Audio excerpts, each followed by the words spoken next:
Professional wrestling is the one true sport.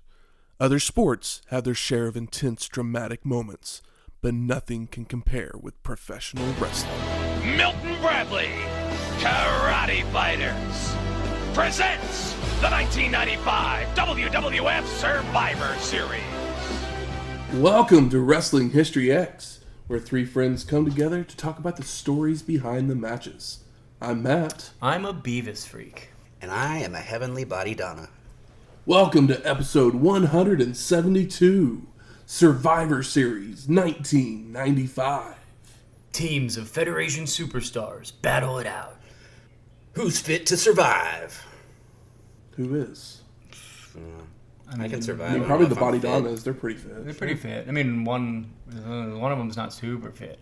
They make jokes about it. One of them's not super fit. One of them's, Sunny. decent. And then the other one's Sunny. Sunny's super fit. This is worst tagline maybe ever. I don't know. Oh, I'm For sure now. they'll get worse. Yeah. Federation superstars is just like so dumb and long and bad. Yep. No hook. Where's the hook? Well, I mean, I guess it's better than what they could be now of teams of universal superstars. Oh, yeah. Teams of sports entertainers. There you go. Teams of superstars is enough. That is enough, yes. This is the 9th annual Survivor Series produced by the WWF. It would take place on November 19th, 1995 at the U.S. Air Arena in Landover, Maryland, with an attendance of 14,500. This was also the first Survivor Series to ever take place on a Sunday night. Wow. Because are they getting away from the close, like Thanksgiving Eve or whatever? Yep.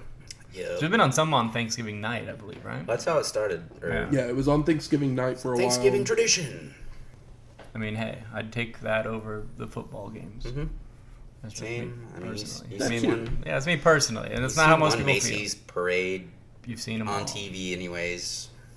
I've never seen one in person, so I'd definitely check it out. But hopefully there'll be an underdog that gets away or Oh something. yeah, Underdogs a good one. Sorry, I'm a Friends fiend, so But we're in Landover, Maryland. we are. So what did Shane bring us this week? Well, we're back in Maryland. It is the Thanksgiving time tradition, and Thanksgiving and pilgrims and whatnot, they all kind of found their way to Maryland. So I figured, I don't know where I'm going with that. I was trying to find a way to dig you out, but I was like, I really don't know. Yeah, we're in Maryland, and I want to say I brought crab cakes from there before. We've done an orange crush. We've done some other stuff, I think. Those are the two that pop into my mind. But with it being a Thanksgiving weekend, I figured I'd bring a couple things because it's a feast at Thanksgiving times. You got lots of leftovers. Maryland is famous for all of their crab stuff, so I brought a couple different crab varieties. You brought a team A team, yes. of items. Which one will survive? Went to our friends here in Oklahoma City at Pearls. They are part of the Pearls restaurant group with, what are the other ones in there again? Trappers in Crabtown. Crabtown. Yes. We got an ultimate crab cake. It's actually a pretty monstrous crab cake. It's like it looks like an 8-ounce burger patty just made of crab. Mostly crab with a little bit of breadcrumbs, broiled. There's a remoulade. It kind of looks like stuffing. It did, actually, now that you mention it. It was very stuffing-esque in texture as well. Mm-hmm. And then we've got some hot crab dip, which is more crab with some cream cheese and other spices and seasonings with some tortilla chips.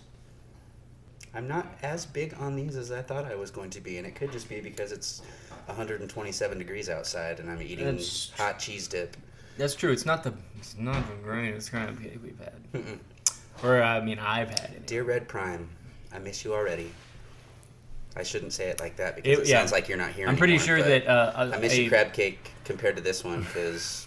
Okay, that makes more sense. Yeah, I was like, I'm pretty sure did I not get a memo? Yeah, a Maryland... I should have gone to the Drake. A Maryland native Brought a Drake cake. would be pretty irate with this crab cake. I would agree. And I don't know, maybe it's because Pearl's is more of a New Orleans-inspired restaurant, but I looked up the list of foods that are popular in Maryland, as I typically do when I'm going somewhere or when we're going somewhere, and hot crab dip was the thing that popped out on there. So I'm like, cool, let's see who has it. And they were one of the only places that I found that had it in town. And like Matt said, because it was a Survivor Series, I brought a team of crab to join the party. That it just wasn't as... Sometimes you learn. Yeah, we'll be back in Maryland. We'll go to Rococo. We'll go to the Drake. We'll make our own. This might be one that's more akin to something you'd find in Landover, as it is like basically inland Baltimore, like right outside of DC. I mean, it's basically DC. Yeah, it's not Baltimore. I will say it's better than it used to be. Anyways, the first crab cake I had in Oklahoma City was at Pearl's, and it was like a giant hush puppy that had like crab blended up into it or something like that, to where it just wasn't recognizable as a crab cake. No This one does have more lump of crab in it, so it is better than your normal. Yeah, it's just missing that. Not fast food, but like it is. It's national chain type. It's like a seafood stuffing. It's not even really a crab Exactly. cake. So it fits. Exactly. Our Thanksgiving. And sometimes, the food I bring is inspired by the shows that we watch or how they make me feel. And is this how I feel about this show? I don't know yet. We'll find out. Well, something that would happen right around the same time as Survivor Series, a few albums would drop the very next day. Beatles Anthology 1. Not the number one's album. This is the first of the big anthologies. Yeah. Fresh Horses by Garth Brooks. What's the single off of that? There's probably like 5. I had to look real quick because he had so many albums in the 90s that I could not remember. Does this one have like Thunder Rolls? No, that's earlier. An earlier one. I am blanking on Fresh To Make You Horses. Feel My Love. Yeah. Okay, I'm not familiar.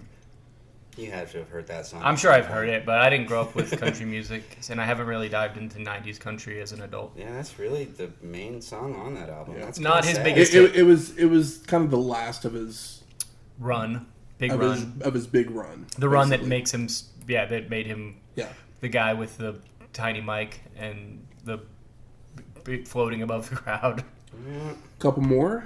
Ghost of Tom Joad by Bruce Springsteen. I love Springsteen. I will say that after I know everything like the back of my hand up to and including Born in the USA, but Tunnel of Love and On, I'm not super familiar with. So this is not a Springsteen album that I really know at all. I know that Ghost of Tom Joad is a Woody Guthrie song. I'm disappointed in your Springsteen-ness. That's the reason I put this on here. I know, I appreciate it. I saw that and I was like, God damn. Okay, well, at first I thought you were talking. Do we know what Tom Joad's we've from? We've had this. No. I know that Grapes of Wrath. Okay, I was like, I know that there's a Woody Guthrie song. Woody Guthrie song. Yeah, I know. Based off Grapes of Wrath. Yeah, I know the Woody Guthrie song. I have never read Grapes of Wrath. I know, like the next year he has that song from Jerry Maguire. The Secret Garden. All right. Yeah, never seen Jerry Maguire. Really? Really? I really never seen it. Click. Show over. I should. I like Tom Cruise. Do you like Renee Zellweger? Yeah, I mean, she's good sometimes. Do you like Academy Award winner Cuba Gooding Jr. I mean, in his Academy Award winning performance? Cuba Gooding had a moment. It was Jerry Maguire. Future Academy Award winner Regina King as I love Academy Award winner Cuba Gooding Jr.'s wife. I love Regina King. Big fan of Bonnie her. Hunt. I don't know why we're going on a rant about Jerry Maguire. Because I'm sorry. And what's the last one? And the last one, possibly the most influential Christian album that ever came out. I can still picture the T-shirts. Jesus Freak by DC Talk. I mean, that's why I said that I was Beavis Freak, because I had some friends as a kid that were big churchgoers, and they had this album. But on the radio at the time, I don't know if it was like a big thing or if it was just in California, there was somebody that did a parody song called Beavis Freak, because Beavis Butthead was big at the time too. So that was like some dumb radio parody that I heard, and I thought it was funny, even though it's probably really stupid. But I was a kid, so yeah, I was curious. Do you guys remember the song Beavis Freak? No. the parody. I've never heard It of may have just been some dumb thing that like West Coast Radio only in put Cali? together. I mean, yeah, just like It's West very Coast Radio, possible. probably pre-Clear Channels eating everything up. So, DJ Butthead. Yeah. Beavis Freak. but Jesus Talk. I mean, yeah, DC Talk probably. I mean, I would believe it if you're like the most amount of albums sold by a Christian rock band. Weren't they a Christian rap group at one point? This album, they were still a hip hop group, Cat. but half the album does start lean more towards the poppy rock stuff that they end up kind of doing in their last couple albums. It's like I'm sure Matt can name a bunch of them, but I'm like, well, DC Talk, Jars of Clay, Skillet, Carmen. Carmen. You bring up Carmen in the same. Well, yeah. Though Carmen is pretty funny. Creed, but Creed, I guess Creed would be the number one. Jessica but Simpson. they weren't like on a Christian label Katy or anything. Perry. They were just Christian. They were just Christian guys. Technically, I mean, if you want to count Evanescence and Creed, then Much bigger bands, yeah. because they're technically, but they were Christians in a band. not Yeah, a they weren't like Christian band. yeah. Like you could. They weren't like their CDs weren't like specifically sold So in Mardell's, exactly. which is a Christian Bookstore. Christian, yeah, it's like a Christian Walmart base. Not Walmart, but kind of. It's the backdrop for every Chick-fil-A. yeah, Mardell's is kind of like, oh, it's part Hobby Lobby, part Walmart, It's a teacher, 100% Christian. It's a teacher and Bible supply. Yeah, but they did have the thing where you went into That they there. used to have tons of music, and now it's like 2 rows. Well, you could- that's like every store that ever had music now. Is, Yeah. I know, it's sad. I walked into Best Buy for the first time. It's like we have 2 a DVDs, couple of months ago, and I hadn't been in one in years. one and CD, and for some reason now we have action figures. It's like, what is this? They gotta sell something. Yeah, we gotta sell something that's not TVs and washing machines. The thing about Mardell's was that they had a thing where it was like a key, where it's like if you like this band, then Yes. you might like this band. Because at one point in time, there was like always at least one Christian like rock band that was doing something like as good or interesting Mardell's as like was the first the other one. Spotify. Hey, if you like this, you'll like that. Yeah. It's like, I do you like remember corn, but your mom won't let you buy it? Like, Yeah, it was like by Yeah. Stay Saker. yeah, I mean, I don't know that band, but I believe you. Or like MXPX is a band that I had CDs Yes, from because I liked if pop you- punk as a kid. If you like Blink-182, You'll like MXPX. Yeah. Yeah. It is very much. I mean, then I've honestly, never been into a Mardell's, so this is you- all if you very like, educational. I've only been for into me. one once, and most of this is from hearing it from other people I know that grew up like in a more Christian household. Even back I then, I remember that poster very well because these bands would start hitting, and like 'cause I think if you like Nirvana, you'd like Bleach. Oh yeah, if you like Slipknot, you listen Which to Bleach is a Zayo. really good band too, but That's funny because it's the first Nirvana album title. But yeah, Zayo, who's like yes, more Slipknot or Zayo. whatever. And like Zayo's pretty good, even though that's not really my kind of metal. But like for what it is, they do it just as good or better than some other bands that are talking about If you Satan like Mighty or Mighty whatever. Boss Tones, if you like Five Iron Frenzy, if you like Monty Body Boss Tones, just Hey, get the fuck out you of here. leave the Boss Tones you alone. leave ska alone, sir. No, Yeah. I'm good with ska. I just dicky asshole dude. I didn't like him. I Judging met by their him music, once. not by their attitudes. I can't. Hey, he's still got the job. Isn't he like the announcer for Kimmel? Ah. I know the dancer dude just quit.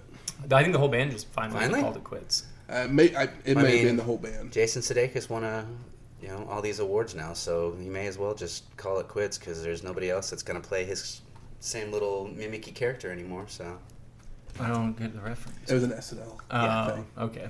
It was the best part of that skit. yeah. Okay. Mm-hmm. Yeah. Even though that was a great skit, don't get me wrong. What's up with that? That one and the constant rolling what's up with over. that? When would they dance? Yeah. Yeah. Yeah. He was the guy in the tracksuit that always danced. Like the dude in Mighty Mighty Boss It's like Tones. the Keenan, like probably the most famous Keenan skit, even though he's been on for 10 years outside of him just doing Steve 10 Harvey. years. Try like Yeah, 20. yeah. He's the longest running cast member for sure. Yep. No, I saw DC Talk once upon a time. I think it was 92, 93. They were the opening act for Michael W. Smith. Sounds about right. They put on a good show. I didn't Didn't know who they were, hadn't ever listened to them before, and I was entertained. I didn't seek them out any further than that, but I mean, it was a good show. I mean, probably then they were still doing their complete rap thing. Mm-hmm. That's why when you were talking about it, it was like, wait, weren't they supposed to be a rap group? Like a little rough. It is white boy rap to the T. Yeah, they make the. I mean, the Beastie Boys have at least New York energy either way. Exactly. But they are like a group of white Jews, so it's like, it's Tennessee boys. Yes. yeah. It's a little cringy at times. Yes. Well, let's talk some Survivor Series. Howard Finkel introduces Mr. Perfect. What the what? Coming out in a shirt and jacket, walking down the aisle to ringside.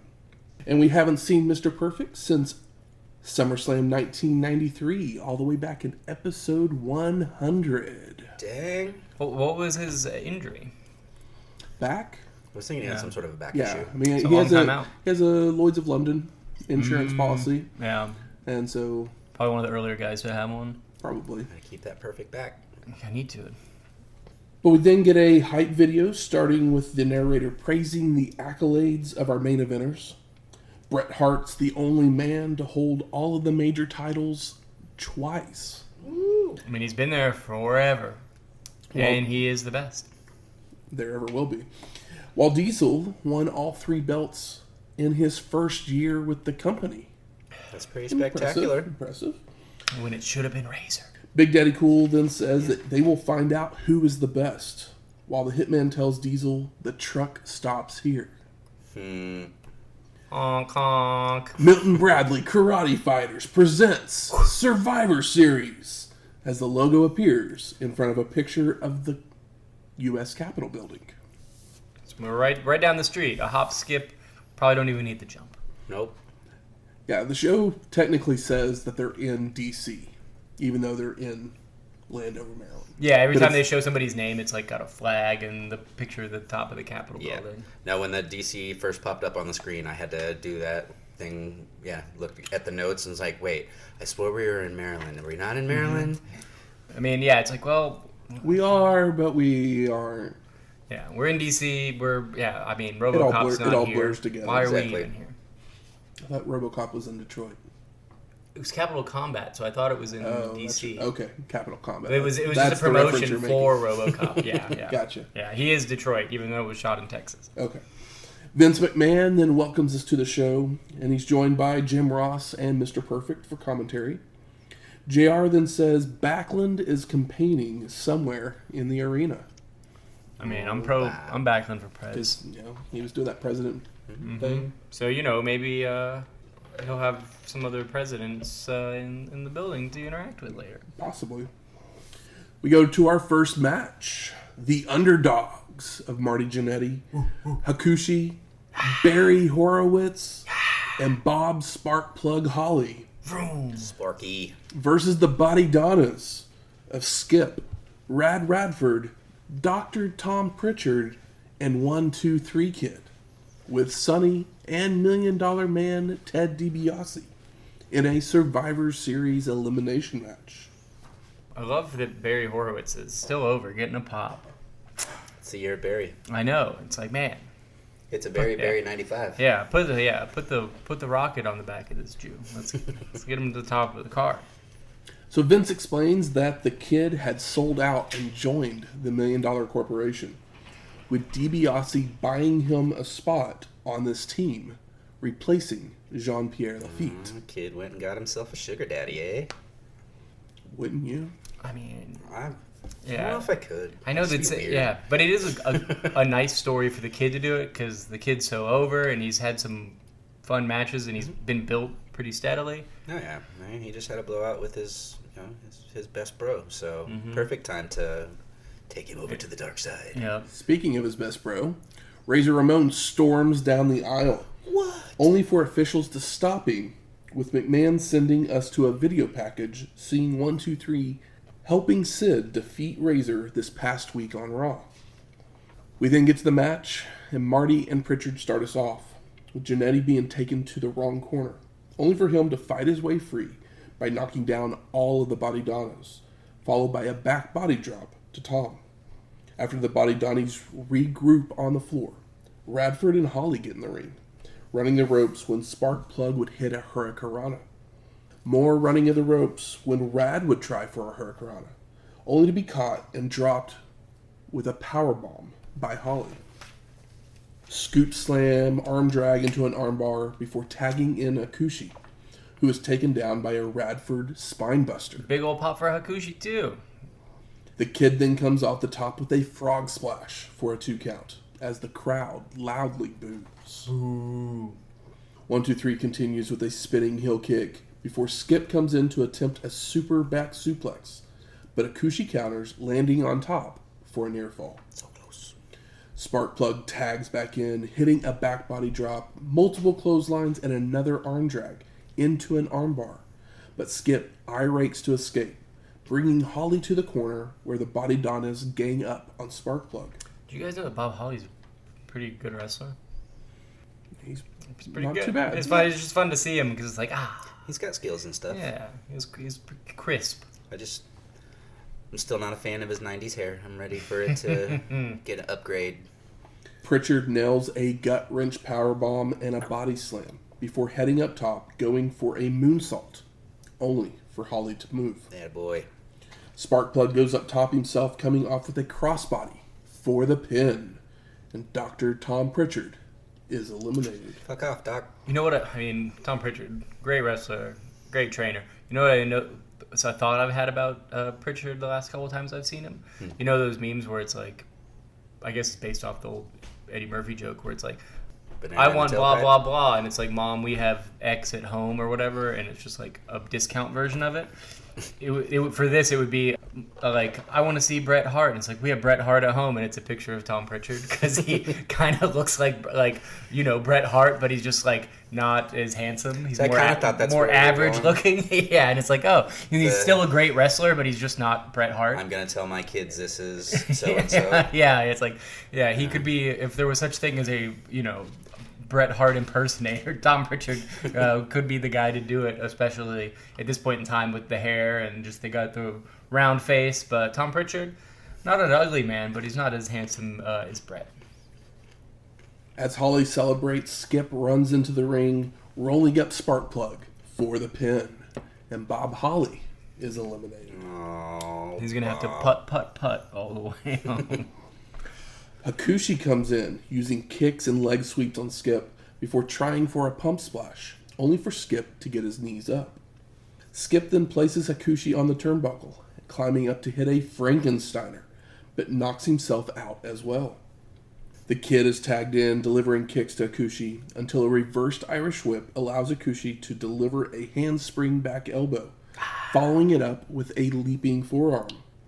Hakushi then heads up top to nail a flying shoulder tackle for a 2 count, before hitting a body slam and attempting a springboard splash, only for 1, 2, 3 to move. We see Ramon watching in the locker room as Radford tags in, but before the Kid leaves, he hits a heel kick to the back of Hakushi's head, allowing Rad to roll up Hakushi for a pin. Boo. And Hakushi is eliminated. Wah, wah. Horowitz comes in to check on Hakushi, but Radford just starts working him over before the Kid delivers a spinning heel kick and a vertical suplex for a near fall.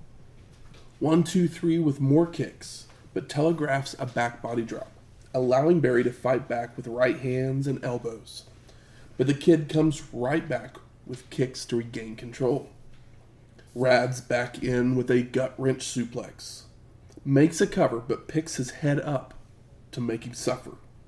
Horowitz then nails a shin breaker, only to then telegraph a back body drop, allowing Radford to clothesline for another intentional 2 count. Rad with a headbutt to the little dreidels, a neck snap, and chokes, before delivering a bridging Northern Lights suplex for a near fall. Radford decides to gloat by doing some jumping jacks and push-ups, allowing Barry to roll him up for the pin.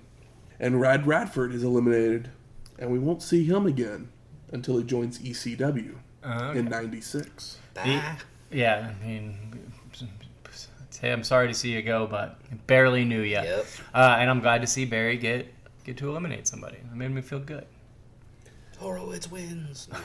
Skip starts yelling at Rad while in the ring, so Horowitz takes advantage with several strikes before tossing Skip to the ropes, where he makes a blind tag, allowing the Kid to nail a leaping kick to the back of Barry's head. 1, 2, 3 then nails Horowitz with a sliding leg drop for the pin, and Barry Horowitz is eliminated. And we get a clip of Razor, and he's pissed in the back. Yeah, he wants that kid. He's still disgusted. Skip and Marty then fight over a waistlock, when Skip gains control and attempts a powerbomb, only for Jannetty to reverse into a victory roll for a 2 count. Rocker dropper by Marty before heading up top, but Sonny jumps on the apron, pulling on the ropes, knocking Jannetty down to crotch himself. You dastardly witch. Skip joins on the turnbuckle, but Marty recovers to deliver a super powerbomb for the pin, That's Pretty damn good. and Skip is eliminated. So it's down to Marty versus the Kid being basically Marty Jannetty 2.0. Former tag team partners. Aren't they tag team champ? No? Did they win the belts? I think they won the belts. Okay. Oh, yeah, I guess so. They won the belts in that yeah. weird tournament, and then they lost the next night. To Yeah, Sakie guys. Marty's so in and out that it's like, did that happen? The Kid leaps into the ring with a clothesline, a spinning heel kick, comes off the top with a leg drop for a near fall. 1, 2, 3 continues with a drop kick and a body slam before heading up top again, coming off with a senton this time, only for Jannetty to avoid. The two are trading blows when Marty nails a drop kick for a 2 count. Psycho Sid then makes his way down to the ring as Jannetty hits a leaping back elbow and a rocker dropper for a near fall as the Kid gets his boot on the ropes. Did you guys see Kid do like the steamboat pose? In the match, he does like the steamboat. little- his little karate He thing. does the karate thing, but I just was like, it just looks like Steamboat's karate hands. Judo yoga. $1 Million Man then gets on the apron to distract the ref, allowing Sid to hotshot Marty across the top rope. 1, 2, 3 then crawls over and makes the cover for the pin and the win. And 1, 2, 3 Kid is your survivor. You know, this was all for story. Sid came back to help. Razor's pissed. It is what it is. Building up that kid. But there's some guys in here that get big pops, and it's like, come on, guys, give Hakushi some more money. The people love him. Let Barry Horowitz pin some more guys. Post-match, 1, 2, 3 is celebrating with Psycho Sid and DiBiase as we again see Razor throwing a fit backstage, smashing a TV against a wall and throwing a table. That TV hit the wall, but it didn't look like it broke. I'm trying to remember for certain, but I mean, those TVs back then were pretty indestructible.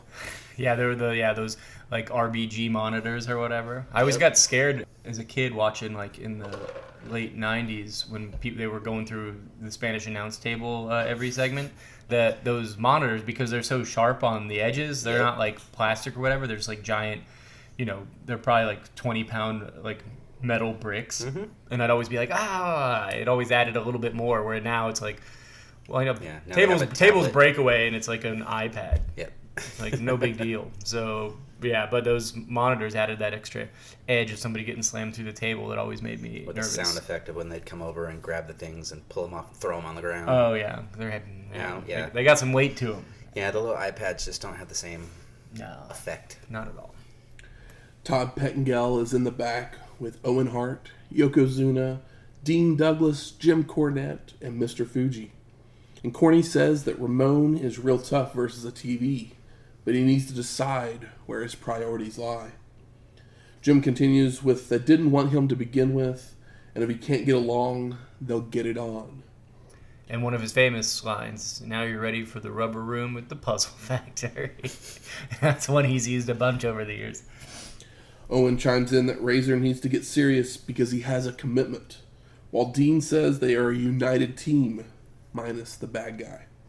Douglas tells Ramon it's time to get away from the monitor and get his head on straight. We then go to our second match. Bertha Faye, Aja Kong, Lioness Asuka, and Tomoko Watanabe, with Harvey Whippleman, versus Alundra Blayze, Kyoko Inoue, Sakie Hasegawa and Chaparita Asari in a Survivor Series elimination match. Alundra comes out with the championship as she had won it back from Bertha on an episode of Raw since the last time we saw them. Girl. And Lioness Asuka is wait, is that not what's her face? I don't know. Maybe it's what's her name. Isn't Hokuto in here? Okay, I'm sorry. You got it. Yeah. We have not seen wrong. any of these women other than Bertha, Faye. That's true. and It's like I've seen Aja Aja Kong. I'm thinking of something else. Let's see.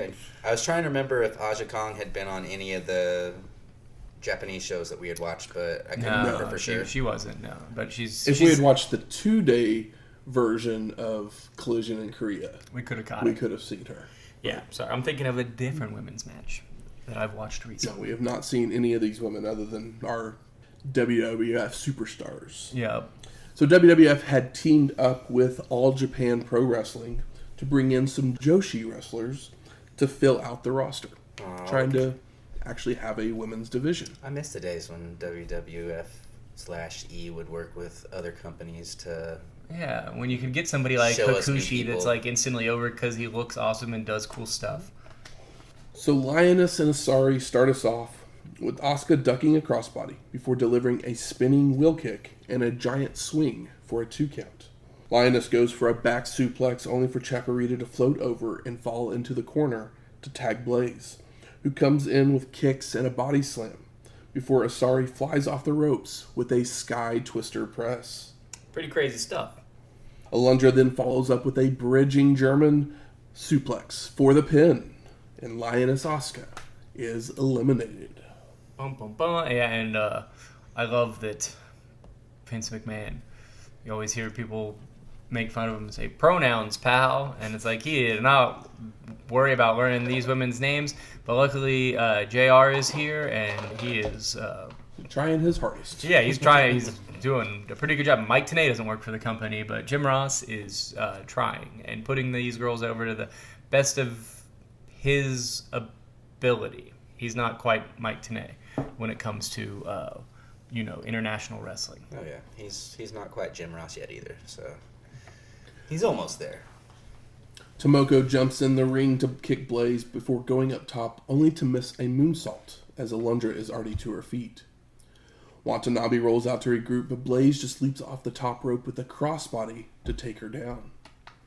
Back in the ring, Sakie tags in to deliver rolling butterfly suplexes. Goes for a pop-up powerbomb, but Tomoko is too much, so Hasegawa is butt splashed down to the mat. Watanabe then comes off the top rope with another butt splash for a near fall. Kong is tagged in, who nails Sakie with several strikes, but Hasegawa comes back with a heel kick and multiple T-bone suplexes for a 2 count.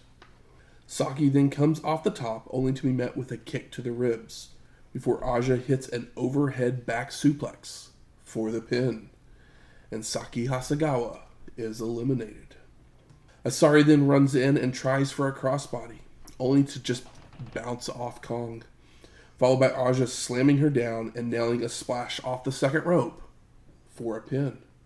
And Chaparita Asari is eliminated. Never even saw that bus coming. I know Aja Kong is she's our Bam Bam Bigelow, or our Vader here, our Bull Nakano.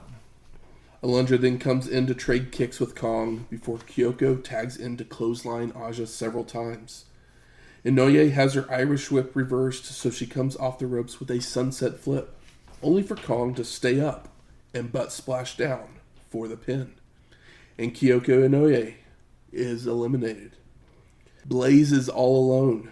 Oh man. So the 3 women on the other side all attack her. But Alundra fights them off, with hair pulling and snap suplexing Tomoko for a 2 count. Blayze attempts a powerbomb only for Watanabe to block, so she transitions into a pile driver instead for a pin. I mean, it's a pretty good consolation prize. And Tomoko Watanabe is eliminated. Faye then pounces on Alundra, splashing her in the corner, and starts to work a leg with kicks and shoulder blocks. Kong comes in for some double teaming, but Blayze ducks, causing Bertha and Aja to hit each other, allowing Alundra to capitalize with a bridging German suplex for a pin. And Bertha Faye is eliminated. Like a bridging suplex on Bertha is Impressive. pretty special. Yeah. Kong attacks with headbutts, sending Blayze to the corner for her version of a flare flip out to the apron. It's beautiful. She just it looks like it's like motion capture for a video game. It's so on point. I was like, my God, what a fucking wonderful flare flip. It just, Yeah. Little traces of sensational sherry all over in there. It's just so on point. Yep. She jumps up to the turnbuckles, but Aja meets her there to superplex her down to the mat for a near fall. Alundra then ducks a spinning back fist to grab a waistlock, but Kong just backs her into the corner to deliver several butt bumps. Blayze recovers to kick Aja off before hitting a hurricanrana, a second rope drop kick, and a standing moonsault for a 2 count. Alundra then heads up top only for Kong to just yank her down to the mat. Climb to the second rope herself, but Blayze meets her there with some kicks and attempts a superplex, only to be headbutted off to the mat. Aja then delivers several avalanche splashes before drilling Alundra with the spinning back fist for the pin and the win. So Aja Kong is your survivor. Pretty cool. A fun outcome. So we're getting like our Bull Nakano part 2 in that like big famous girl from Japan who is powerful, getting a win over really your only female star in the company at the moment. And it was a nice showcase for all these other women. They all got to do something. Some fun flashy move with the exception of Bertha Faye, who doesn't have any fun or flashy moves. No, she does not. She kind of puffs her hair up there and flirts and yells at old Harvey, but that's about all she's got. She's got a good look for a heel. Yes. And that was the other thing, too, is we've got our back-to-back heel Soul Survivors for your 2 first matches, so is that the sign of things to come? Bum, bum, bum. So this was supposed to be the beginning of Blayze's new feud, but this would be the last time we see Alundra Blayze in a WWF ring for 23 years. But she would show up on Nitro with the WWF belt. I know, I just dropping it into a trash can. Mm-hmm. Famous moment, famous photo, famous GIF clip, what have you. Yep. Pink belt in the trash. It's not a Nitro that we have scheduled to watch, so I just wanted to go ahead and mention it there. Yeah, definitely worth looking up the clip. It's probably on YouTube. Oh, yeah. But because of that incident, the WWF would get rid of their women's division, what little bit they had of one. It's like one of those things, it's like, well, who else? Go back to Japan. Yeah, it's like, who's better than Alundra Blayze right now? Let's not even worry about it. We're obviously probably pretty salty. So they wouldn't have a women's division for another 3 years in the WWF, which would also rob us of ever seeing any of these other women ever again as well. Yeah. Because they all go to All Japan Pro Wrestling, so unless they just show up on a weird show. Yeah. Like Aja Kong's still wrestling, so if we ever get to AEW, we might see her, but all the other women, like, pretty much are done within the next 5 years, and we won't ever. Yeah. They all have nice careers in Japan, and that is one thing that none of us really know a whole lot about, but supposedly that 90s female Japanese wrestling is pretty banging shit. Some of the stuff that I have seen, of course, is great. Some of the glimpses of it we've covered on the show have been great, but we are not authorities on the subject. I didn't like the fact that at one point Mr. Perfect made the comment about it being possibly the first time women have been featured at the Survivor Series. Totally forgetting about the Jumping Bomb Angels. I know. Jim Ross pointed it out, though, too. Yeah. Jim Ross was there to that made me happy. I was like, oh yeah. I was like, I don't think that's true. We'll remind you about the Jumping Bomb Angels. Bomb Angels are great. Todd Pettengill is then in the crowd with President Bill Clinton. Ugh. Or at least the same impersonator they used the last time they were in D.C. And Bill says he's excited to be there. Todd asks if he's a fan of Bam Bigelow, whose music had started to play in the background. But Bill just confuses him with the Flintstones. Yeah, he said he loved watching him hanging out with Pebbles or something. He makes a Flintstones joke. Bigelow's pyro then goes off, and the Secret Service members all spring into action because they think that Bill is being attacked. It's kind of a funny gag. That was actually a pretty good gag. It was the best gag that involves Bill Clinton we've had yet. Pun words. Oh, man. Not what I meant, but pretty funny. Thanks, Shane. We go to our third match. Bam Bam Bigelow versus Goldust. And we get a promo from the Golden One. Beware the Beast Man, for he is the Devil's Pawn. Planet of the Apes, 1968. He then invites Bam Bam to the greatest show on Earth, promising tragedies and nightmares for Bigelow, and tells him to remember the name. Goldust. So he does this like movie quote thing for a little while, right? That's just like how the start. It was a funny one to be like, Planet of the Apes, 1968. It's like, yeah, great movie, love it, but 1968. I mean, I guess I'm sure Planet of the Apes was playing on television constantly at this point in time, and on cable. So the Golden One starts laying it in with right hands and chokes across the ropes to start, but a reversed Irish whip sends Goldust scrambling to the floor to regroup. Back in the ring, the Golden One is sent to the corner and gets a boot up on the charging Bigelow, rolling out to regroup again, but ends up pulling Bam Bam out as well so that they can brawl. Bigelow ducks a clothesline attempt, sending Goldust arm first into the post. Posted. They both roll back in where the Golden One regains control to clothesline Bam Bam over the ropes to the floor. Once they're back in, Bigelow starts to fight back with headbutts, only for Goldust to hit a knee lift to the gut to stop the comeback and toss Bam Bam back out to the floor. Watching this, I'm like, I wonder what Jim Ross thinks of like Dustin Rhodes doing this so not Dustin Rhodes gimmick. And then also, did you guys see the sign in the crowd that says Goldust is Dustin Rhodes? And there's just a guy with just like a yellow sign with like black writing, and he just legitimately just says, he's like just letting the cat out of the bag as if it's not like obvious. As a kid, when I saw Goldust, I wasn't familiar with Dustin Rhodes. I just liked Goldust because he was weird, and I wasn't watching in '95 or whatever either. Mm-hmm. So I saw a little bit later of Goldust, but I just so bizarre. I thought it was funny. It's just so the last person to be an androgynous role, the least female-looking person I can fucking think of is Dustin Rhodes. Big old cowboy from Texas. The Golden One then follows out to where he keeps up the attack, ramming Bigelow into the steel steps. Bam Bam makes it back into the ring, where Goldust starts kicking away, only to be caught and hit with a back suplex. Bigelow then goes for a falling headbutt, but the Golden One avoids and begins to wear down Bam Bam with chin locks, until Bigelow powers out with an electric chair drop. Boom. The two trade strikes until Goldust delivers a leaping clothesline and a knee drop, only for Bam Bam to answer with a back suplex and multiple clotheslines of his own for a near fall. Bigelow then misses a splash in the corner, allowing the Golden One to hit a bulldog for the pin and the win. And this would be Bam Bam's last match in the WWF. Mm.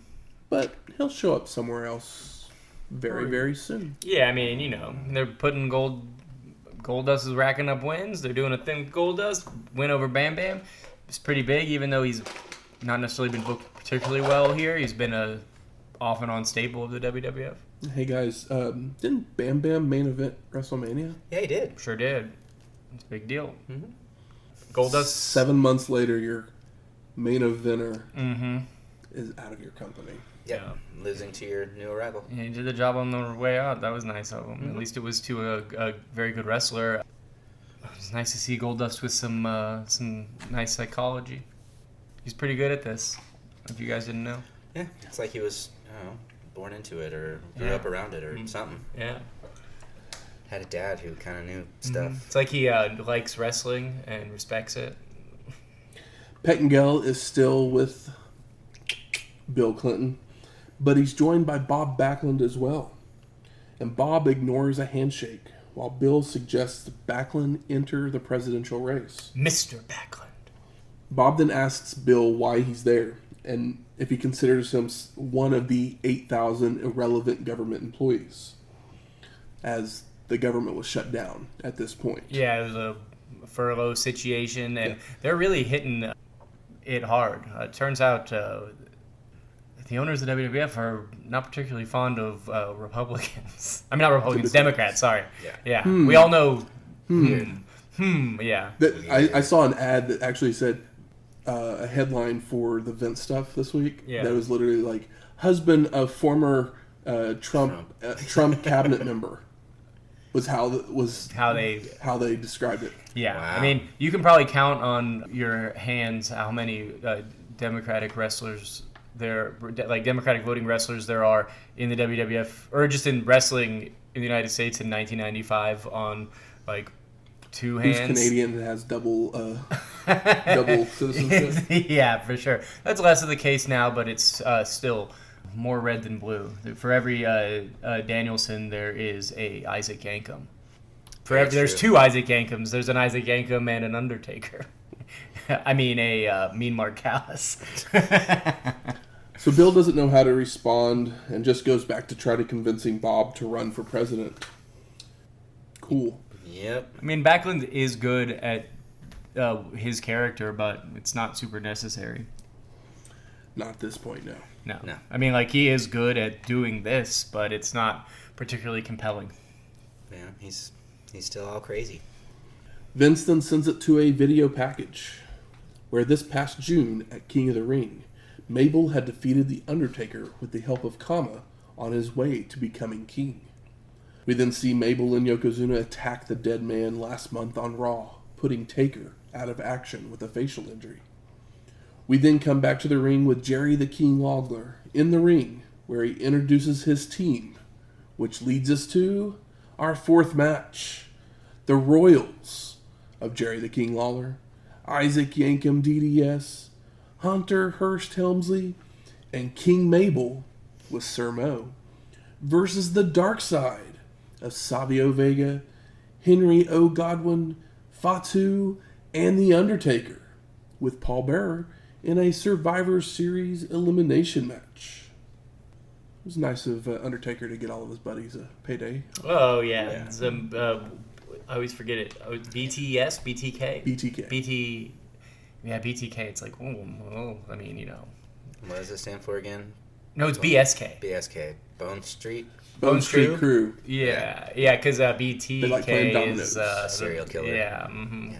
Bound, torture, and kill. They like playing dominoes in the back. Yeah, they're real men, not play video games. That's right. Yeah, they like motorcycles and Strip whiskey clubs. and, you know, cool guy stuff, which honestly sounds pretty fun.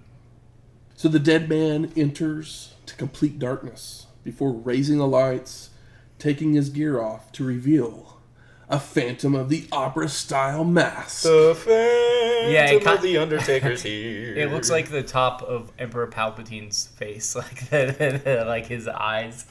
It reminds me of like Palpatine in like A New Hope, where it's not even the actor yet. Everyone runs from Taker. So it finally settles down to Fatu hitting Hunter in the ring with a back body drop and some clotheslines, until he telegraphs another backdrop, so Triple H attempts a pedigree, only for The Undertaker's presence to scare him off. Speaking of Triple H, Mr. Perfect says it. Is this our first Triple H? Yeah. Hunter actually prefers being called Triple H. How did I miss this in 1995? Because it was the first time you heard it. Yep.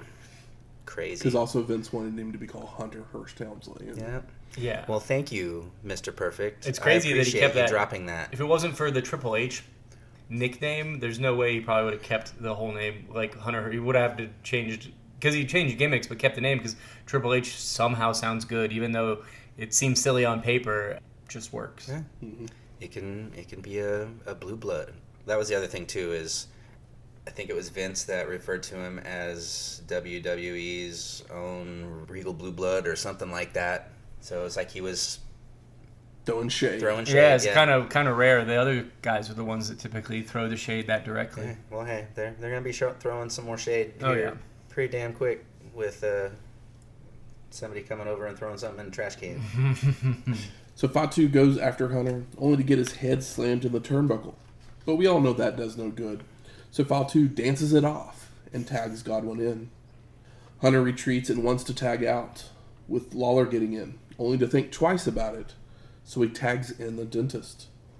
Yankem nails a clothesline, but Hogg comes right back with a hip toss, a body slam, and an elbow drop, before the dentist throws him off into the corner. Yankem delivers a back suplex before Triple H returns to attack the vulnerable Godwin, hitting several European uppercuts and chokes, with even Sir Mo getting involved. A running knee by Hunter for a 2 count, but Hogg recovers to press slam Triple H down to the mat. Savio and the King both tag in, with Vega hitting a hip toss before doing some dancing, but Lawler returns the favor with a kick to do some dancing of his own. Savio with a drop kick to send the King into the corner, where Fatu ping-pong punches Lawler back to Vega. Fatu then tags in to hit several turnbuckle smashes and headbutts on the King, but a reversed Irish whip sends Fatu crashing into the dentist's knee from the apron. Yankem then tags in to slam Fatu, before a leaping leg drop tries to Irish whip Mabel into Fatu, only for the Samoan to move. Savio then jumps in the ring with chops and kicks to King Mabel, but then runs into a sidewalk slam and an overhead toss. The Royals triple team Vega in the corner with chokes and right hands, a Yankem drop kick, a Triple H knee drop for a 2 count, a Mabel clothesline from the apron, before Lawler tags in to deliver a pile driver for a near fall. The attack keeps coming from the Royals, until Savio fires up to hit a Uranagi on Hunter, only for the King to cut off the tag and land another pile driver. Ooh. But he no-sells it and leaps to his corner for the hot tag to the Undertaker. I was going to say, who did Savio Vega pay to take 2 pile drivers from Lawler and no pin? And it's like, oh, he's just friends with the Undertaker. Yep. I was like, damn, really? Lawler scrambles to make a tag, but his entire team runs away. So the King gets lifted with a double choke before the dead man hits a tombstone piledriver for the pin. Bum, bum, bum. And Jerry the King Lawler is eliminated. Dead. The dentist then comes in with a right hand, only for Taker to come back with a leaping clothesline and another tombstone for a pin. And Isaac Yankem DDS is eliminated. Is that the first time he's pile-drived his brother? Yes. Mm-hmm. Hunter looks to come in, but then he retreats to the outside and looks to leave, only for Godwin to be standing in the aisle with the slop bucket. Oh, no, not the slop. So we at least know what wins in rock, paper, scissors, Undertaker slop bucket. Fuck. Nice. The dead man grabs Triple H and chokeslams him from the apron down to the mat for a pin, and Hunter Hearst Helmsley is eliminated. Dead. King Mabel pounces on Taker, delivering a belly-to-belly suplex and a leg drop, only for Undertaker to sit right up, which scares the shit out of Mabel, sending him running as Sir Mo attacks the dead man. Look at Mo, only guy that's not a weenie. Mm-hmm. He's the only one that's got some cojones. I know. And he's a hype man, for Christ's sake. That's why they call him Sir. Sir, yeah, Sir. He earned Sir, whereas King Mabel and King Jerry Lawler need to turn their crowns upside down. Yep. The ref counts Mabel out, making the dark side your survivors as they surround Mo, who gets taken down with another chokeslam. Dead. Our commentators start talking about the main event. JR saying he thinks Diesel is going to win, before Vince sends it to a video package, where we see Brett saying he knows the winner will face Bulldog, but he's taking it one match at a time, and would be lying if he wasn't worried about Big Daddy Cool. Hart continues by comparing himself to Wayne Gretzky, wondering if he's still the best there is, was, and ever will be. But the truck stops here, and that Diesel will be excellently executed. Ooh, he's gonna murder him? Yeah, that... that line there, I think I laughed more than I should have when he said that, because it was just, who says that? You're going to be excellently executed. I mean, Moxley's going to drink your blood, so it is what it is. Is Diesel going to come back and say you're going to be Big Daddy Cooled? Big Daddy Cool tells Davey Boy he wouldn't even be in the picture without Hitman's interference. Brett stuck his nose in my business, so he has to go through Hart to get back to the Bulldog. Diesel also mentions people think the match favors the Hitman the longer it goes, and agrees with that idea. But he isn't paid by the hour. Big Daddy Cool promises high-impact power moves and claims the WWF has run efficiently on Diesel power, finishing with that it's ironic that Brett won't survive Survivor Series. We then go to Todd Pettengill, who's with DiBiase, Sid, Davey Boy, and Cornette. Todd says he talked to Corny earlier when he was with the other team, as he has members on both teams of our main event, or our wild card match. Yeah. That's what we're getting to, a wild card match. But Jim denies that it ever happened, claiming to be as honest as the day is long. $1 Million Man isn't really convinced and threatens Cornette if he double crosses their team. Shawn Michaels and Ahmed Johnson, the rest of the team that wasn't there, interrupt at that moment, with HBK calling them ladies and telling them to stop fighting. Shawn also calls Ahmed his back door before calling it a wild night and a wild team. I mean, if you got Ahmed at your back door, yeah, it's going to be a wild night for sure, Shawn. I mean, yeah. It's not at his back door. It is he is his back door. I mean, yeah, like, yeah, if I was looking for a bouncer, I'm pretty sure Ahmed Johnson is maybe the top of the list. Yeah. Big old dude. Practically a Brahma Bull before there was a Brahma Bull. Yeah, I'm not really familiar with Ahmed Johnson, but he looks incredible. So we go to our fifth match. Yokozuna, Owen Hart, Dean Douglas, and Razor Ramon with Mr. Fuji versus the British Bulldog Davey Boy Smith, Psycho Sid, Ahmed Johnson, and Shawn Michaels with Jim Cornette and $1 Million Man Ted DiBiase in a Survivor Series elimination match. Wild card edition or whatever. If you didn't already guess, Shawn Michaels gets by far the biggest pop. Kind of does. Who does? Shawn Michaels. Probably the reason is because this was his first match back after being injured. Yeah, and it's quite the pop, and he comes out last, and you can imagine that this might be a Shawn Michaels show. Compared to how he was still nursing a smashed face from a car door or whatever the last time we saw him, from being a bit of a party boy. So Hart and Shawn start us off with lots of athletic maneuvers, including a hip toss, kick out, float over on a body slam into a toss over the ropes, only for Michaels to skin the cat back up into a head scissors to send Owen out to the floor. And I just have to say, fun little combo. How beautiful of a start. You've got Shawn, you got Owen. It's like the two people we've been missing from our TVs for a while. Yeah. It's just like, oh, well, these are the smallest guys, but they're also the best wrestlers here, with the exception of maybe Dean. But these guys are better than Dean. Yep. HBK follows out where Cornette swings his racket at Shawn, but drops it when Michaels hits him. So HBK picks it up and smacks Corny with the racket. I mean, I love a racket spot. Back in the ring, Hart catches Shawn with a power slam, followed by Douglas coming in to continue the punishment to Michaels' head with a vertical suplex and kicks. HBK then fights back to whip Dean from corner to corner before hitting a leaping forearm and heads up top for a double axe handle that gets a 2 count. Douglas recovers to get a boot up, nailing a body slam and go for a pump splash, but Shawn is able to avoid and head up top again, this time for a moonsault. Ahmed is tagged in and cleans house with clotheslines, back body drops, axe kicks, before going for a body slam on Yokozuna, but he fails, allowing the heels to attack. Zuna with headbutts and back rakes, Douglas wearing Johnson down with a chin lock and eye rakes, triple teams in the corner, and a double clothesline from Owen and Dean for a near fall.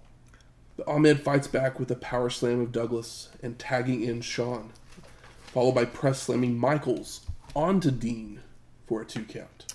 Fun spot. I do love that Ahmed Johnson, it's like, oh, they've done the spot where it's like, oh, in a multi-man match where it's like, he'll try to slam Yoko, but like this is one where it's like, I could see them allowing Ahmed Johnson to slam him because he looks like he can and probably can, but it's a great psychology for a multi-man match where it's like, okay, well now they're all going to beat him down. Yeah, and they talked about him slamming him at one point. I think he slammed him earlier in the week on Raw. Yeah, because they had to eliminate the fact that Lex was the only one who could slam him. Yeah, prior. and also it's like, oh, it's smart to do that if you want to get this guy over and put over this match. They're going to be there, so maybe we'll get to see him slam him again. Yeah, and you got Yoko, who's like, sure, why not? Do it. Yeah, he's if like, you can. Yeah, he's like, I'll eat an extra bucket of chicken wings before the match. See if you can slam me. HBK sets up for the sweet chin music, only for Douglas to bail to the floor, where Razor orders Dean to get back into the ring.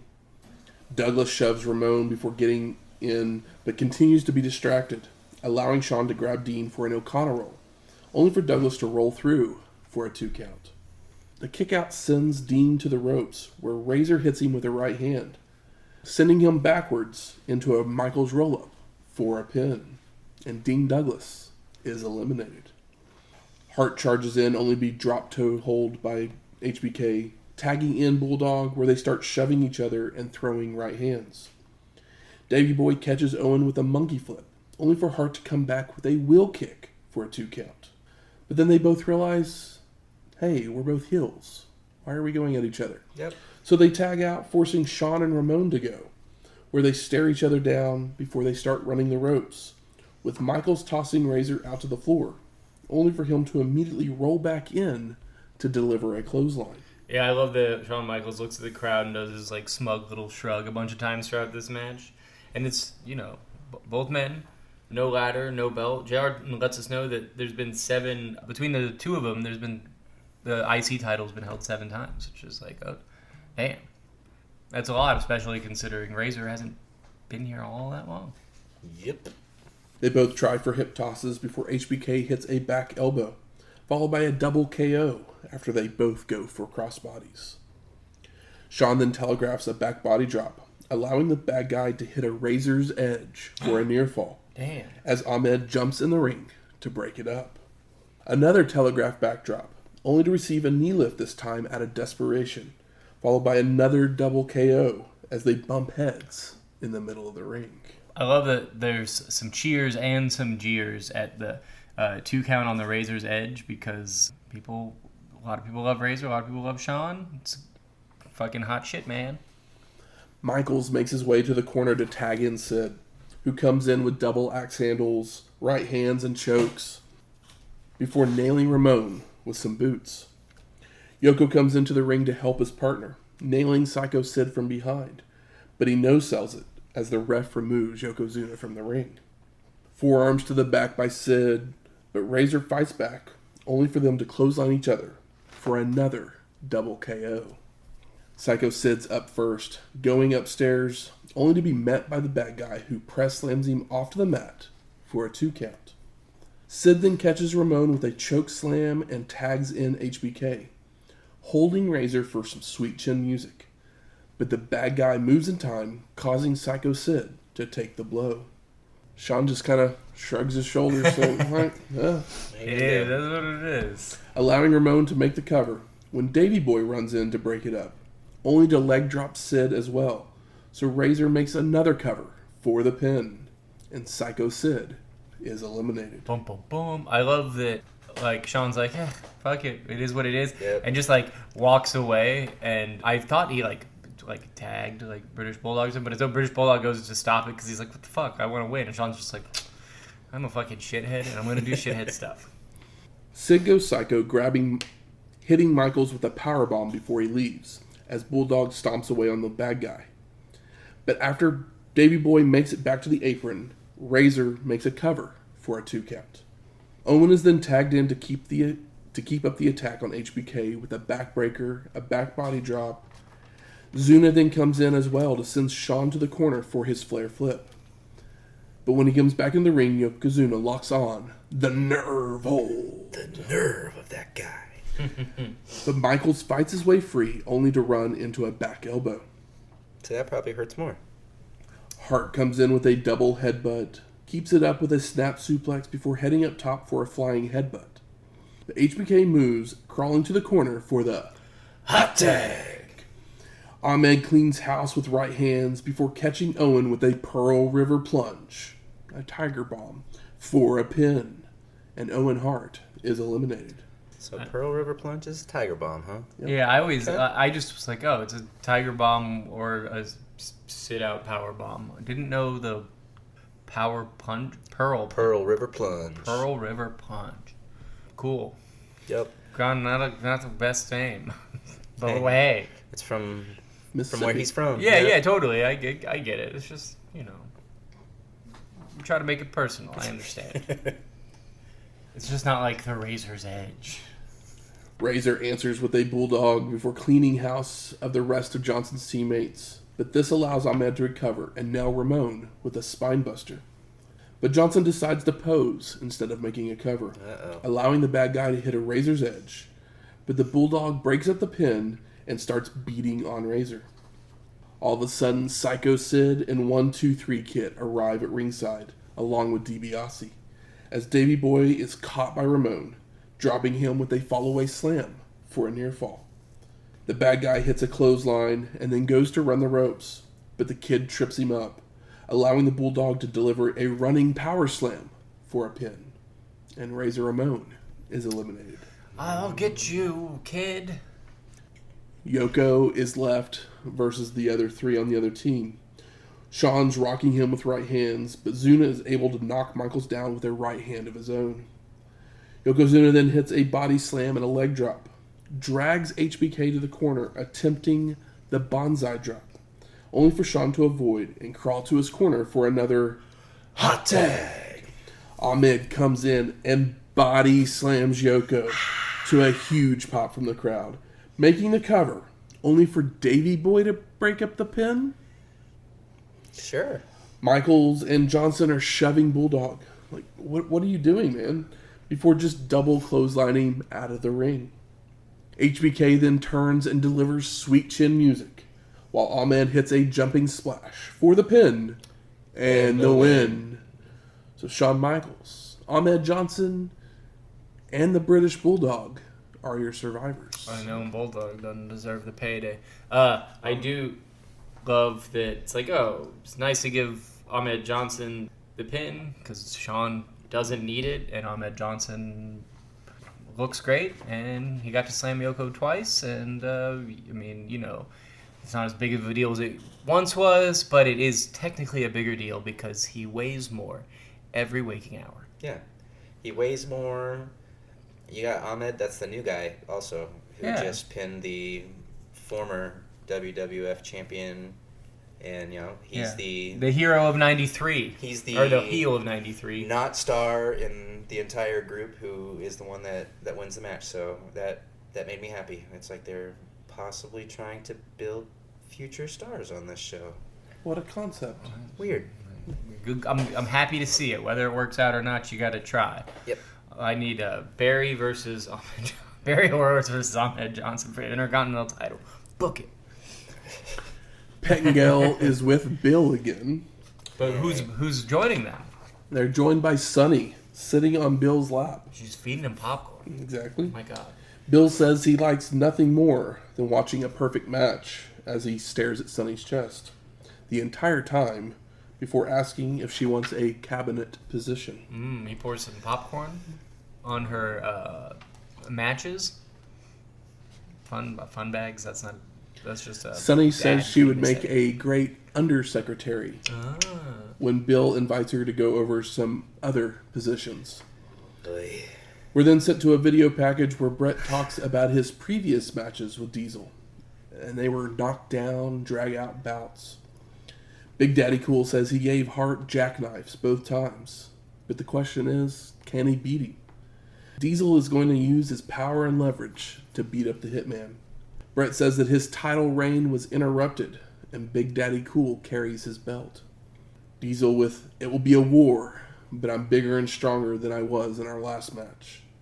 Before we go back to ringside, where Vince asks for predictions. JR stays with Big Daddy Cool, while Perfect picks Hart. I mean, Perfect knows what's up. He's been in the ring with that man before. He's had him take his belt before. I love Bret Hart saying, he's like, I can take a licking and keep on ticking. I was like... Yeah, but the truck stops here. But the truck stops here. It's like, okay, buddy. Trucking around. I also love, this is, pre-Monica, because Bill Clinton had some, scandals or rumors way ahead of time that would inform something like this that, people may not remember as well as... During his days. As, the later into the 90s. So we're headed to our 6th match. Bret, the Hitman Hart, versus Diesel for the WWF Heavyweight Championship in a no DQ match. Which I didn't know until they announced it. Same. I don't know that they made it clear, but whatever. They made it clear here, but they didn't earlier in the show. You'd like to think they would have done that to sell pay-per-views in a no DQ match. We've seen these guys wrestle before with some... questionable endings. Yeah, which is the idea. The reason why. Yeah. When the ref shows Bret the belt, he just kind of wags his eyebrows looking out into the crowd. He doesn't quite have Shawn swagger. We love Bret. He is the excellent of execution, but I would say that Shawn Michaels might be the best sports entertainer of all time. Yes, I would agree. Or, he would be in the conversation for best quote-unquote sports entertainers. But Bret is one of the best wrestlers.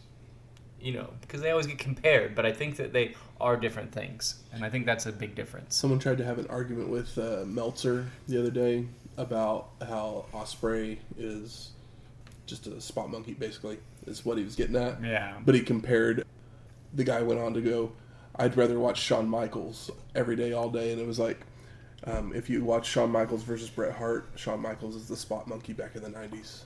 Yeah, I mean, Shawn Michaels is a great wrestler, but that's the different thing. It's just funny because guess what? In 20 years, Ospreay won't be considered a spot monkey. He'll probably be considered actually a really good wrestler. Yeah, even now he's complaining about the new generation. And in 2022, since he went heavyweight, he's less of the quote unquote spot monkey. But it's just funny because I'm just like, people are fucking idiots. Mm-hmm.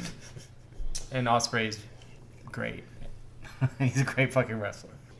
So Big Daddy Cool removes a turnbuckle pad. Oh yeah. So the Hitman turns and removes one as well. Yeah. If you want blood, you probably won't get it.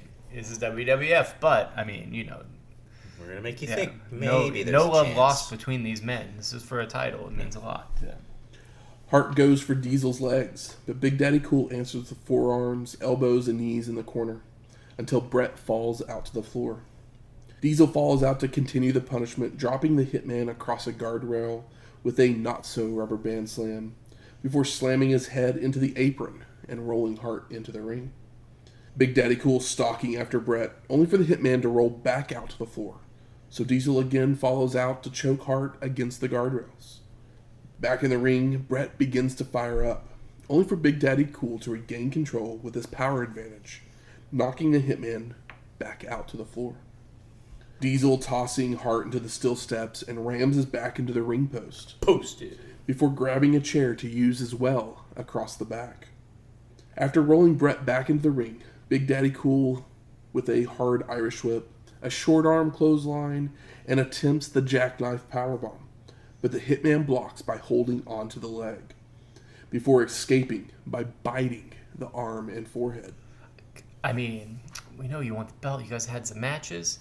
But biting, you're not wearing yellow and red. It's no DQ. I know. I mean, then Bret. Yeah, that's why Bret did it. Hogan does it in regular old matches. And he did already get hit by a chair, but Bret did use a chair in Tampa, so it is what it is. Hey, he remembers what happened last year. It wasn't Diesel's fault, but he lost that title last year because somebody threw in a towel. So. Yeah, and he got screwed way before that. Was it WrestleMania 9? Yep. Where Hogan just shows up and He knows Steals what's the at show. stake here. Mm-hmm. You never know how long you're going to stay on top. Hart with a sleeper before beginning to work the legs of Diesel, locking on a figure 4. But Big Daddy Cool reaches the ropes. He's a big boy. You got to get him in the center. And even then, he might be able to make it.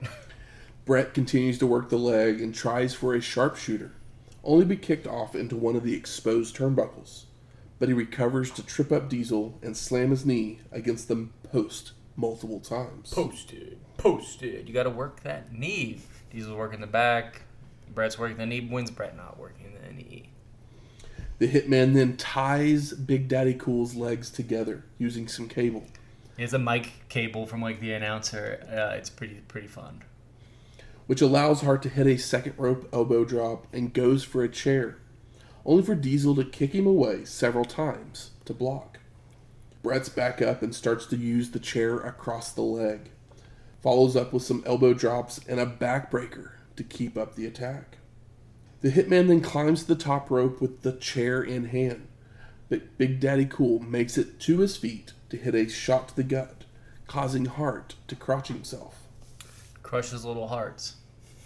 Diesel press slams Brett down to the mat before freeing himself and using the cable to choke the Hitman.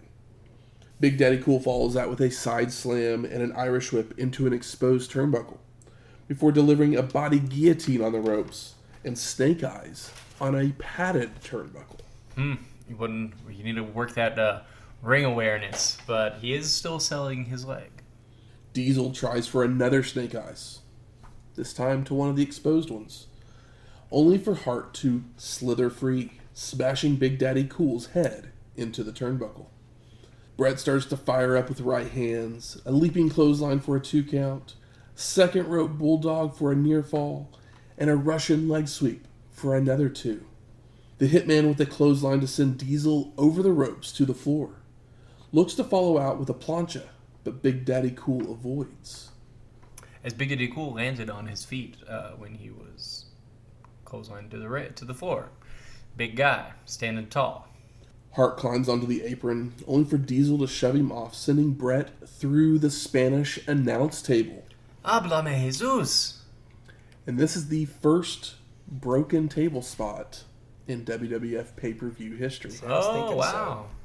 I mean, hey. Good point. We've seen plenty in WCW. We've seen too many in ECW. You know what else this is? This is Bret Hart's 41st pay-per-view. Wow. I remember that specifically. Yeah, they had said that at one point. Big Daddy Cool limps his way out to the floor to roll the Hitman back into the ring, where he sets up for the jackknife powerbomb, only to hesitate because Hart collapses to the mat. Diesel leans over to pick Brett up off the mat, only for the Hitman to grab Big Daddy Cool into a small package for the pin and the win.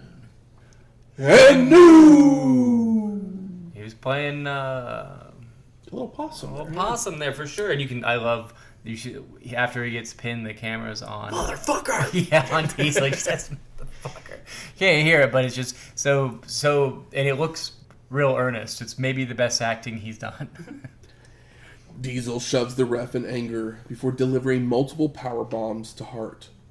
Officials run out to stop Big Daddy Cool, but he just punches them as well, before grabbing the belt, only to just drop it on Brett's chest, raises his fist and yells, "I'm back!" Diesel leaves while the refs check on the Hitman. It then cuts to a highlight video of the evening, which includes an entire replay of the final moments before cutting back to our commentators. And they don't know what to make of what just happened, being concerned for Brett's health, before Vince says his goodbyes as we fade to black.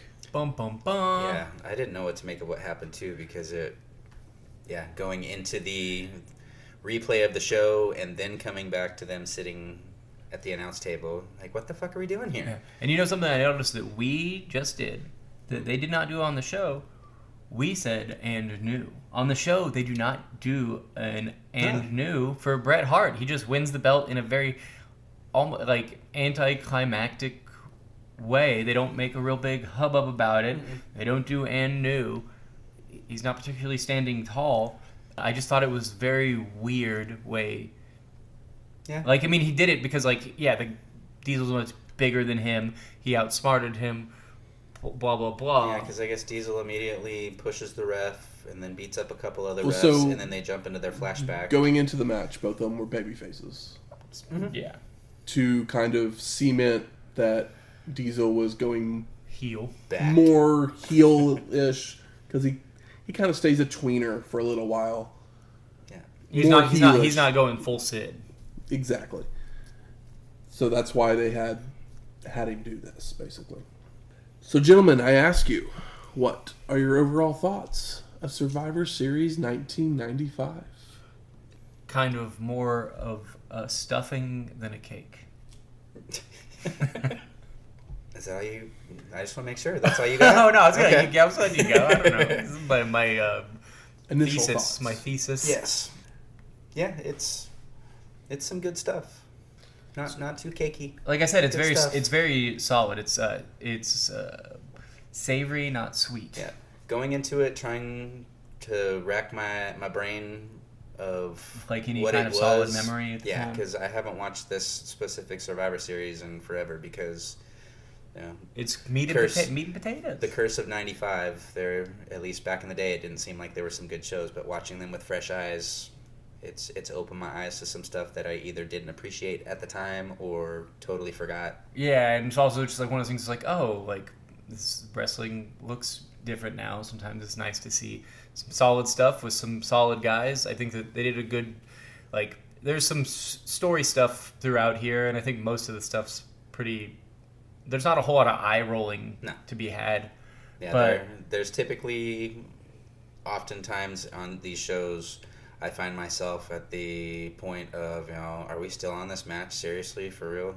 But I didn't really get that on any of these. So. They didn't seem like any of these Survivor Series matches get quite dragged out in any like okay guys way. Like, you know, some of them almost seemed to, like too quick, even though that's obviously not true. I take you it know. back. The eye roll things, yeah. The Bill Clinton stuff. Oh that was just a yeah, little, I like that stuff just whatever. for the for the context of the time. I find all that kind of stuff interesting, even if I don't think it's successful. I think that it just adds to the overall like enjoyment and placing it into a point in time. Yeah. I'm going to go with this is my favorite Survivor Series we've ever covered. It's Okay. you. And also probably the best WWF show of 1995. 95 has been a bad year in I WWF. mean, yeah. That's been great, and like LT and Bam Bam headlining Mania. That's not my favorite. can't What- say that it is. I forgot that he even headlined it until Matt said it, and I was like, oh yeah, I guess that did happen. That was 95. It seems so long ago. It seems like 30 ECW shows ago. But basically, this main event reminds me what a difference a quality main event can do to your overall opinion of a show. Yep. Absolutely, because it's over, and you're like, well, Because, I mean, we've literally had, since WrestleMania, Diesel has been headlining all these pay-per-views. And so we leave every show basically with a bad taste in our mouth. or it's like So even if the rest of the show is decent, everybody. It's going to- The main event is Diesel. we may be right. We may be Thumbs in the looking at the middle. bar, Yeah, thumbs in the middle, but we get that Diesel match, and all of a sudden it trickles down. yeah, for sure. And here it's like, well, everybody got their spot. Everybody got to get their shit in for the most part. Everybody, some people got some nice pops. There was things people were invested in. When the crowd's invested, it helps you get invested. And, you know, 1, 2, 3 Kid and Razor stuff, great. Like, all of these matches seem to Well, that's what I really like. just about be more it. setup stuff, but you still got to see everybody pop off and Yeah. do something big. I like the fact that in your Survivor Series matches, you had the bulk of your stars of the entire federation in the wild card match. You had, Brett and Diesel obviously as the main event. Goldust got to get a big pin. Yep. Taker got to make everybody look like a weenie. And then your teams, it was all of your undercard, mid-card, and they couldn't rely on the headliners to bulk up or build up those matches, so they had to be the workhorses themselves and have those moments for themselves, which is what you want, because you need to create those moments and memories in future stars, and that's what they did on this show. And they did the smart thing where it's like, Sean doesn't need the pin. Ahmed Johnson got to slam Yoko and then Sean hit sweet chin music. Sean doesn't need the pin. Ahmed Johnson splashes, gets the pin. Ahmed Johnson can have a singles match against like a lower mid-carder and beat him and just continue to. He did a pretty damn good splash on him, too. He did. It was a great looking splash. Ahmed Johnson's stuff all looks really good because he's obviously super athletic. I don't know if he's going to be able to call it in the ring anytime soon, but if you tell him to go in there and clothesline some guys, it's probably going to look good. Good. Where's the smart marks at? All right, fuck you.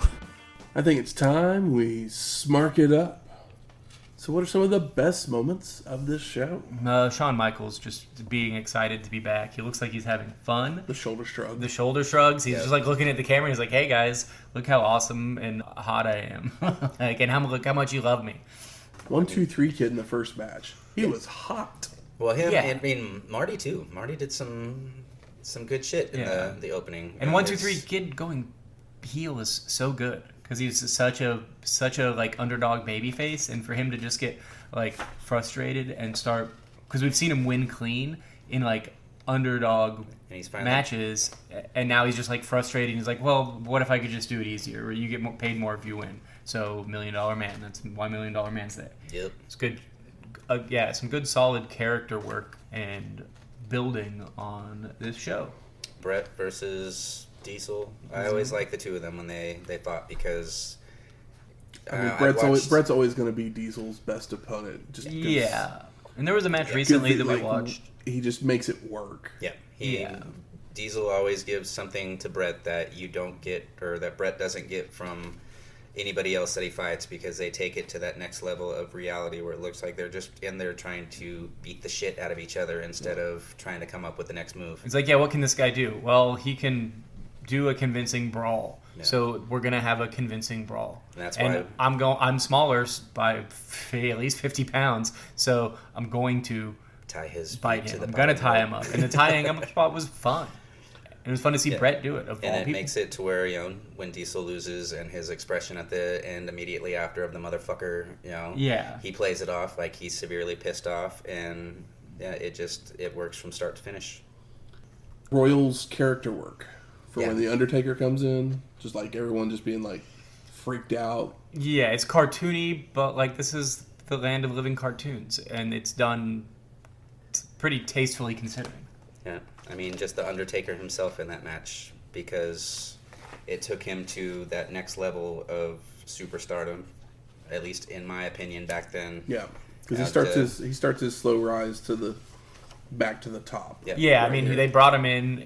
He was immediately over. They gave him a quick stint with the belt and kept him around, because he doesn't necessarily need the belt, but you always have him in the back pocket, and you can always put the belt on him, and no one's mad about it. It's like that mask came off, and it was lost in the Jurassic era until old Luchasaurus picked it up one day and painted it green. Exactly. How about most disappointing? Sad to see Bam Bam go, but I didn't learn that at the time. But I thought it was like, oh, who's going to get the pin? I assume Goldust is going to get the pin. Why would they pin Goldust now? But it's also Bam Bam Bigelow. But Bam Bam Bigelow's always kind of been like just upper mid-card guy wherever he goes, even though he's capable of more. Yep. Especially a couple years ago when he was younger and he was doing cartwheels and shit. That this was the send-off for Alundra Blayze. Yeah, I didn't know that either. Because that match was really good. It's really fun. I literally almost wanted to suggest it for the short list. Mm-hmm. Yeah, I mean, it's one of those ones where it's just on the edge. Yeah. Like it is. If it had just a little bit more. Like if some of the Aja and Alundra Blayze and whoever did the Sky Twister press, like that was a really cool move. Like whoever that was, I forget.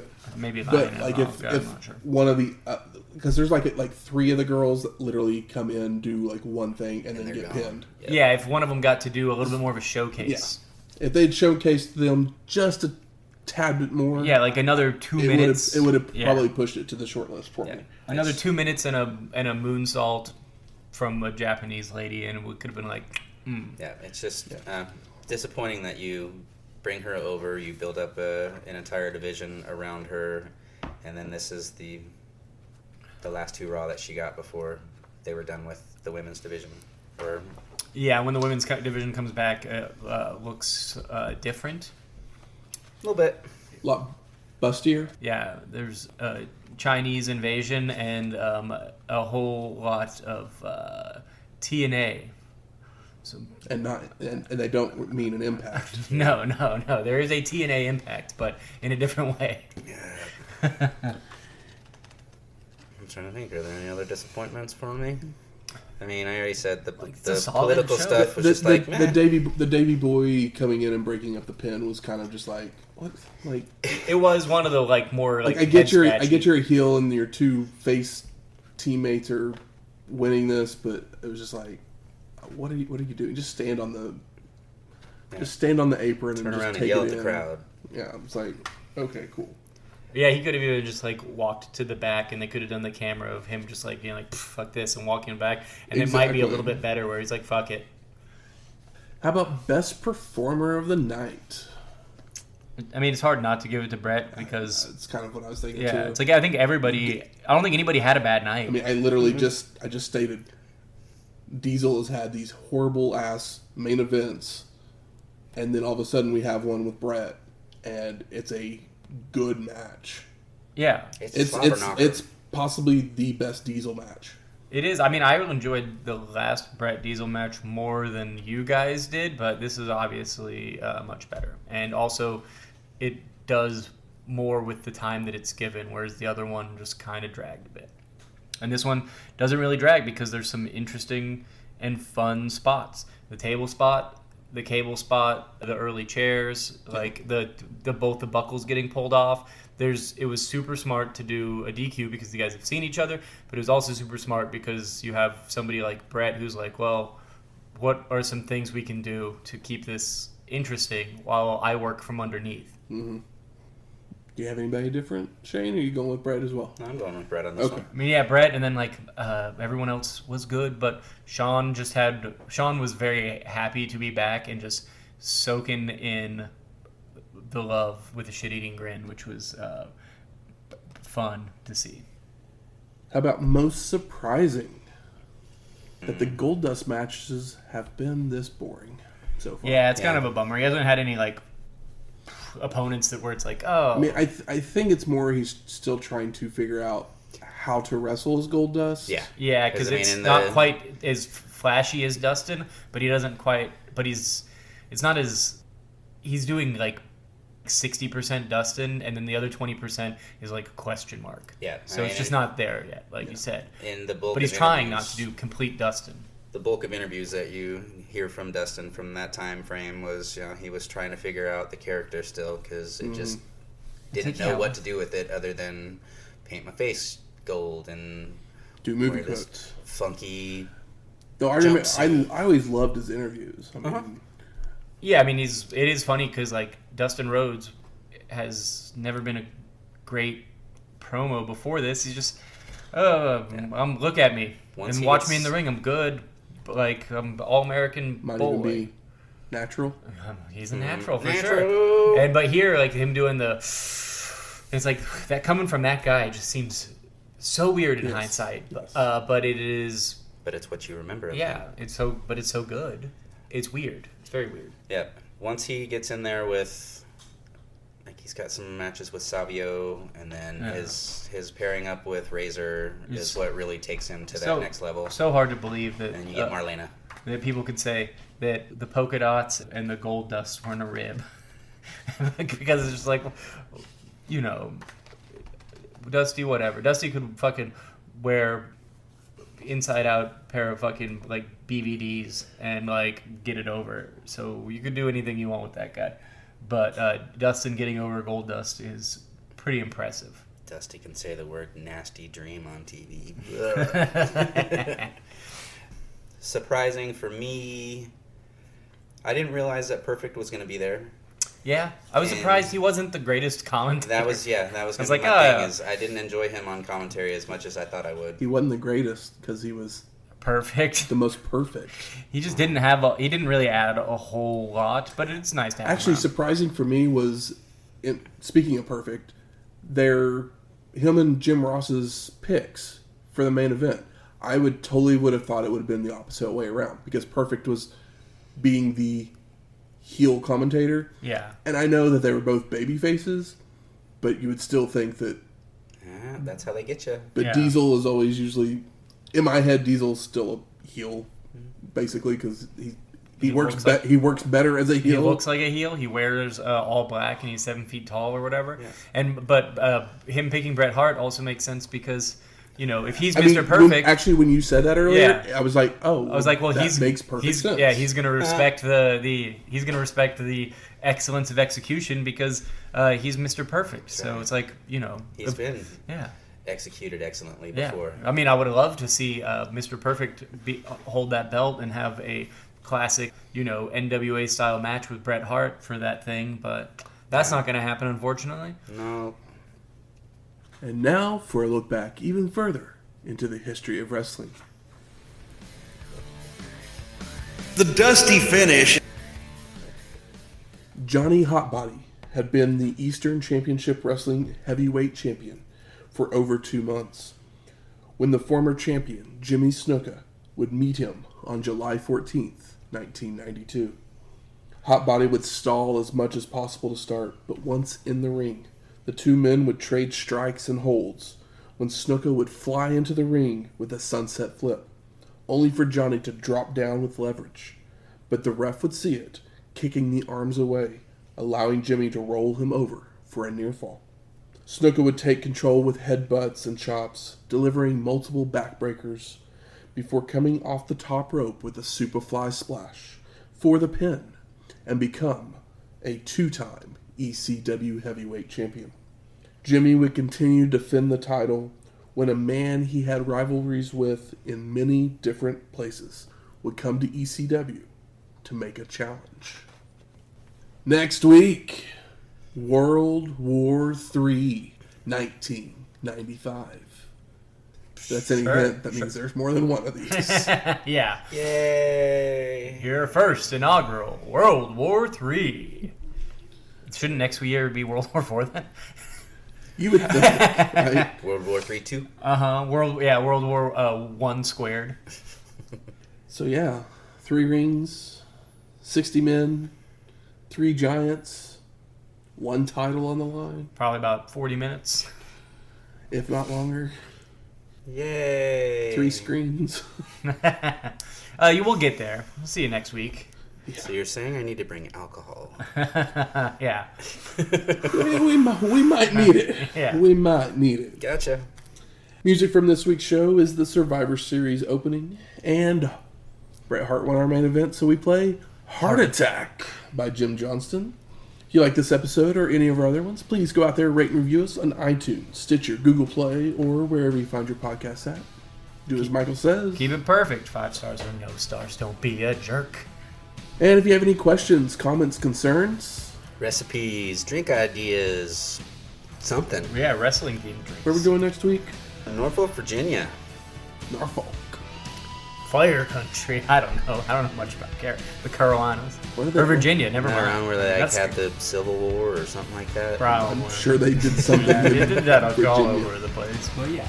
But if you have any of those, email us at WrestlingHistoryX@gmail.com or find us on Twitter at WrestlingHistoX. That's Wrestling HISTO.